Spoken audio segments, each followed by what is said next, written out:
हाँ, मिल रही है। जी रामगोपाल, गोरखपुर में किस जगह पर एग्जैक्ट किस लोकेशन पर एनकाउंटर हुआ है? कहां से इस आरोपी को पकड़ा गया है? क्या ये भागने की फिराक में था? क्या इसने पुलिस वालों पर गोली भी चलाने की कोशिश की थी? क्या इसके पास से हथियार भी मिले?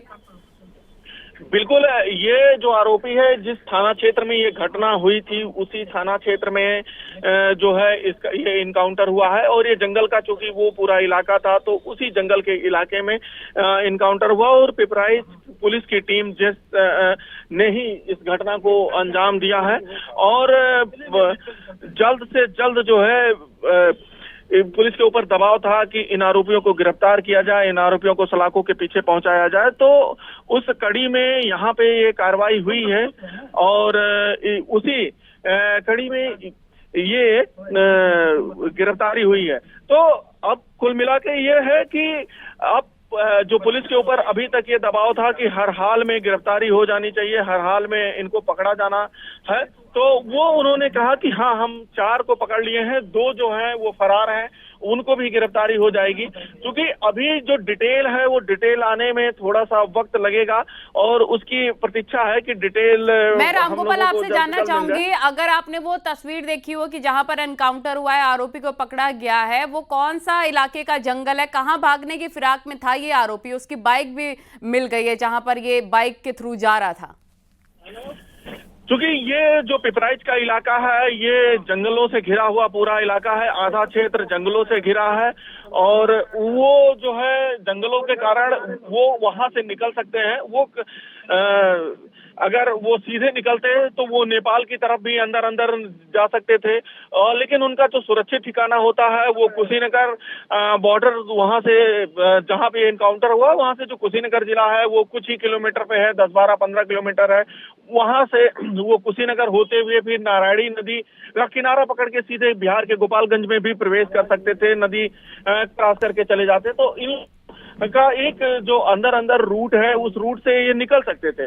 तो उस कड़ी में ये पूरी कार्रवाइयां वहां जो है वो भाग सकते थे।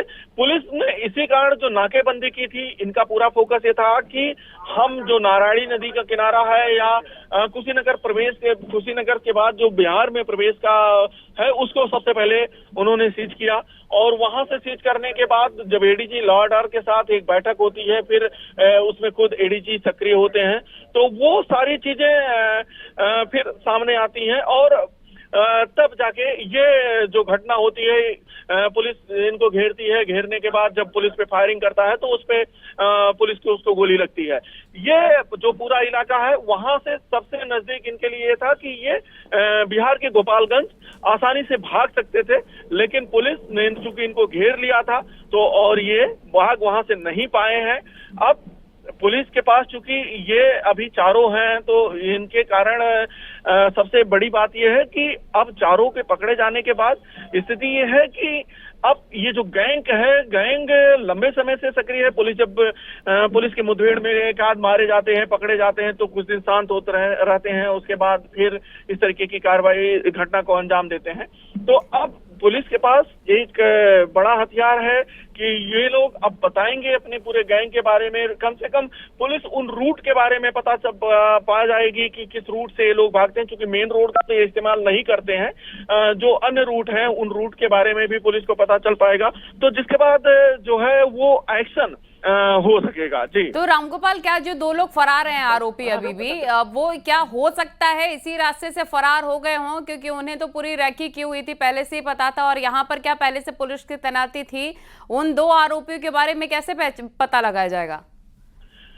बिल्कुल, चूंकि पुलिस का अपना एक तंत्र है। और सबसे बड़ी बात, जब कल रात में ये घटना को अंजाम दिए थे, तो उस वक्त भी जो है एक मोबाइल मिला था, एक सीडीआर मिला था।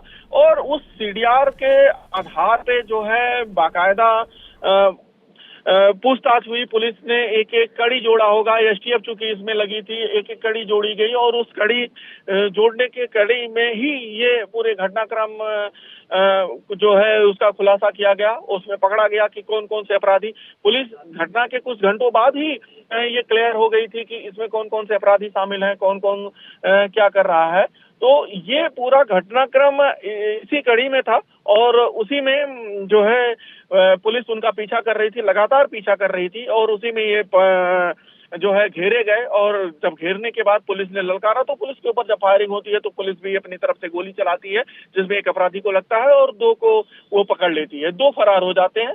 जल्द ही उनको भी गिरफ्तार कर लिया जाएगा, क्योंकि अब पुलिस के पास एक नहीं चार लोग हैं और ये चारों बताएंगे कि किस रूट से कैसे हम भागे थे, किस रूट से हम आए थे। दूसरे जिले से, दूसरे स्टेट से भी संपर्क साधा जा रहा है, पुलिस प्रशासन की मदद ली जा रही है, क्योंकि वहां भी ये दोनों आरोपी फरार हो सकते हैं। बिल्कुल, जो दूसरे जिले हैं वो दूसरे जो जिले हैं वो जिले कि पुलिस भी वहां पे लगी हुई थी। क्योंकि एडीजी लॉ एंड ऑर्डर आ चुके थे, तो एडीजी लॉ एंड ऑर्डर के आने का मतलब ये होता है कि हम जो पूरे जोन की पुलिस होगी या हर उसको एक टास्क देंगे। क्योंकि एडीजी लॉ ऑर्डर एसटीएफ के भी मुखिया हैं, तो एसटीएफ भी तुरंत लगेगी। तो ये जो है ये एक बड़ी एक तरीके से अचीवमेंट थी और वो जो है यहाँ पे ये इस तरीके की घटना को जो है अंजाम दिए थे। तो अंजाम देने के बाद जो है उनको पकड़ने की जो दबाव था वो दबाव जो है अब पुलिस पे कम हुआ है। क्योंकि एडीजी लॉ एंड ऑर्डर यहाँ पे आ चुके थे, तो एडीजी लॉ ऑर्डर के आने के बाद जो है अब स्थिति ये है कि एसटीएफ, क्राइम ब्रांच, एसओजी वो सारी टीमें यहाँ पे लग गई थी।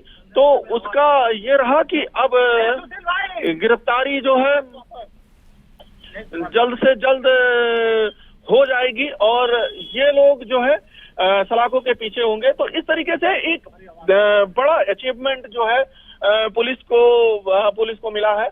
घटना के 40 घंटे के अंदर ही, 36 घंटे के अंदर ही इनको पकड़ लिया गया और इस तरीके से जो है हाफ एनकाउंटर होता है, 2 गिरफ्तार होते हैं, एक को ग्रामीणों ने पकड़ रखा था।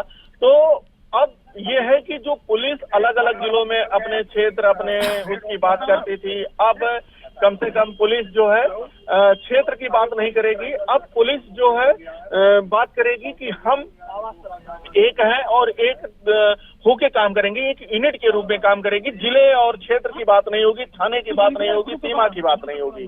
तो इस तरीके से एक जब बड़ा अधिकारी आता है और वो कमान संभालता है, तो इस तरीके से सब एक होके काम करते हैं और उसी का नतीजा ये होता है कि जल्द से जल्द घटना का खुलासा कर दिया जाता है। जी बिल्कुल, नीट का स्टूडेंट था वो जिसकी जान चली गई राम गोपाल, उसके परिवार वालों का अब क्या कहना है कि पुलिस लगातार कार्रवाई कर रही है और अब तो आरोपी को पकड़ भी लिया गया है, 2 आरोपी अभी भी फरार हैं। मृतक छात्र के परिवार की तरफ से कोई बयान आया अब तक? अब से कुछ देर पहले जब हमारी बात हुई थी तो उसके पिता से भी हमारी अभी बात हुई, तो उनका ये कहना था कि हमें कम से कम इनकाउंटर चाहिए, क्योंकि इनकाउंटर के बिना जो है हम इसमें ये नहीं मानेंगे कि हमको न्याय मिला है। उस मृतक के जो मामा थे उनसे भी मेरी बात हुई थी, उसके गांव के लोगों से भी बात हुई, तो ये लोग मान रहे थे कि कम से कम इनकाउंटर होना चाहिए जिससे जो है हमें न्याय मिल सके। अब चूंकि उनको न्याय मिला है और ये कितना न्याय मिला है ये तो अब से कुछ देर बाद ही तय हो पाएगा कि वो इस घटना से कितने प्रसन्न है कि जिस तरीके से कार्रवाई की गई है, जिस तरीके से हाफ इनकाउंटर अभी हुआ है और 2 गिरफ्तारी हुई है, एक को ग्रामीणों ने पकड़ा था, कुल 3 की गिरफ्तारी हो गई है। तो ये अभी परिजन जो है, परिजन पुलिस के द्वारा या प्रशासन के द्वारा जो अभी तक कार्रवाई की गई थी उससे वो खुश नजर आ रहे थे और इससे जो है ये बात तय है कि संतुष्टि तो उनको तब होगी जब इससे कुछ अधिक उनको मिलता, यानी कि हाफ इनकाउंटर वो फुल इनकाउंटर में कन्वर्ट करने की मांग कर सकते हैं। लेकिन कुल मिला के पुलिस के लिए है कि 36 घंटे के अंदर इस पूरे घटनाक्रम का उन्होंने एक तरीके से खुलासा किया और एक तरीके से जो है गिरफ्तारी हुई है, हाफ इनकाउंटर हुआ है। आवाज तो बोले ना भैया, 15 मिनट पहुंच रहे हैं। ठीक है राम गोपाल, आप बने रहिए और वहां पर जाकर आप जायजा भी लीजिए कैसे किस तरह के हालात वहां पे, कहां पर एनकाउंटर हुआ है, क्या क्या बरामद हुआ है आरोपी के पास से। आप बने रहिए, मैं आपके पास लौटूंगी। इस पूरे प्रकरण को लेकर एक रिपोर्ट आपको दिखा देते हैं।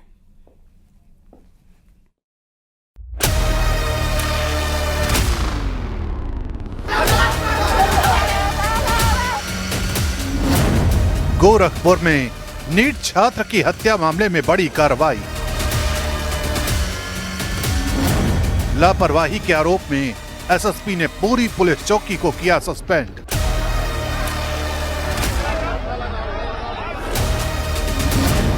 सोमवार देर रात पशु तस्करों ने की थी दीपक की हत्या। गोरखपुर के पिपराइच थाना इलाके में अंजाम दी गई इस घटना ने पूरे शहर को सन्न कर दिया।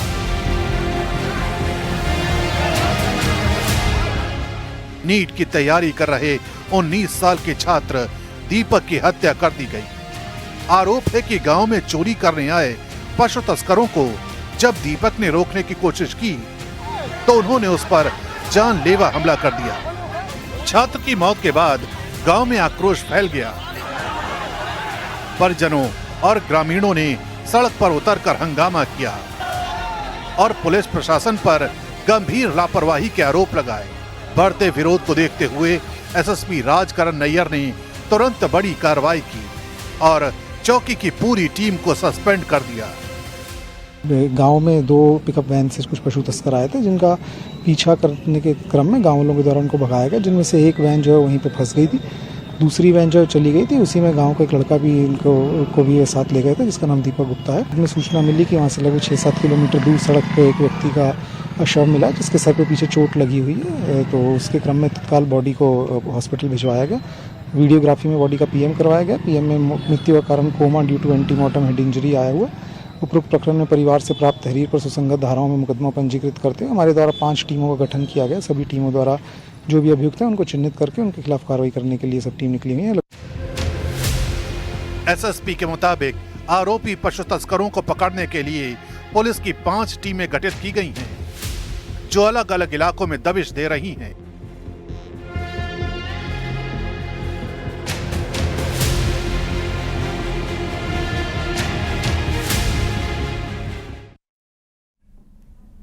तो ये बड़ी खबर लगातार हम अपने दर्शकों को बता रहे हैं। ये जो इनामी था 1 लाख का आरोपी, उस पर 1 लाख का इनाम था, उसे पकड़ लिया गया है। उसके पैर में गोली लगी है। इसी इलाके में एनकाउंटर हुआ और पशु तस्करों ने जो नीट स्टूडेंट की, नीट छात्र की हत्या की थी, उन पर सख्ती के साथ कार्रवाई हो रही है और 2 आरोपी अभी भी फरार हैं, उनकी तलाश की जा रही है।